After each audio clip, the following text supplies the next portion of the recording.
Gospod Kolenc, kaj pogrešate po skoraj letu oziroma 2 letih po poplavi?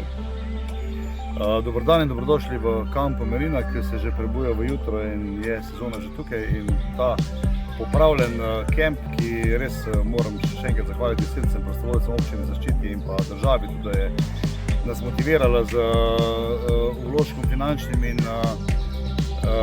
vse skupaj je šlo v pravo smer, da smo imeli motivacijo za obnovo kampa, ki je zdaj tudi uvrščen med 20 najboljših kempov Evrope po zadnji nagradi Guardiana. To vse je lepo in prav, smo se odzvali, naredili, popravili, kamp je dejansko še lepši, še ima nežne rane in tudi ostalo gospodarstvo po Zgornji Savinjski dolini se je dobro pomoglo.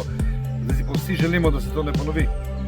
Si res želimo, da se ponovi, ampak zdaj te obljube in pa ideje, ki prihajajo iz naših regij prek gospodarstva in obrtne zbornice, dejansko se premalo upoštevajo in realizirajo in dejansko tudi te obljube, da bo DPN, državni prostorski načrt, sprejet v 10 letih, je preveč časa in med tem časom moramo nekaj narediti.